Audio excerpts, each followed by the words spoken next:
I mean, where has this version of the MCU been? Huh? Where have you been for like a few years? What can I say except, welcome back.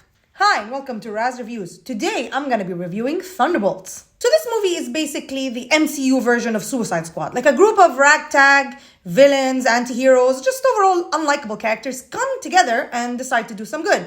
We've seen this formula before, and this movie doesn't really break grounds on this formula, but it does it really well. It also follows the old MCU formula, the Phase 2 MCU films with its, likable characters, fun action sequences, and witty humor. But that's the thing, most of the films back then were like this. They were up to a certain quality, and they all felt really good.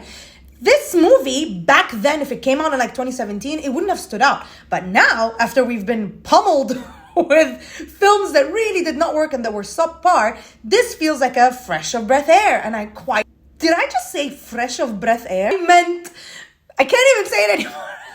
I mean, a breath of fresh air. Honestly, it was just such a pleasant surprise, and I had a really good time with it. The biggest highlights for me are Florence Pugh as Yelena and David Harbour as the Red Guardian. These guys stole the show for me.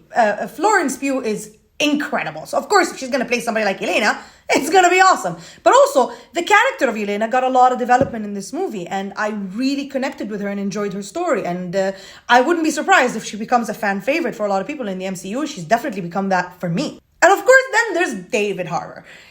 Every minute the Red Guardian is on screen is pure gold. I really enjoyed his character so much, and he has this father-daughter dynamic with Yelena that's like, dad, don't embarrass me in front of my friends type of thing, and it was so enjoyable. Another big highlight for me is the return of badass Bucky. If you're a fan of the Winter Soldier and you've been disappointed, like me, with how he's been treated in the last few iterations we've seen of him, or if you felt like he got nerfed, we kind of get some of that Winter Soldier vibe back, which was really awesome. The villains in this movie worked really well. I'm not a big fan of Valentina, but I actually really enjoyed Sentry. I think some of the comic book fans might be disappointed with Sentry as he's being portrayed. He's not really that developed yet, and he's not like the Sentry in the comic books, without spoiling anything, but I enjoyed it. I thought it was a very interesting interpretation, and I really liked how they showcased the Void, and they connected that stuff to depression and mental illness, which is very deep. And this movie went deeper into that stuff than I thought it would, and that was also a pleasant surprise, and I thought it was really cool. Also, not all members of the team got an equal amount of attention or development, and I wish those side characters were worked on a little bit more, especially Ghost. Poor Ghost, she's always ghosted by the movies she's in.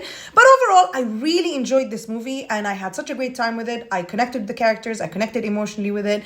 I loved the humor, and I look forward to seeing these characters in the MCU. So I'm going to give Thunderbolts an 8 out of 10.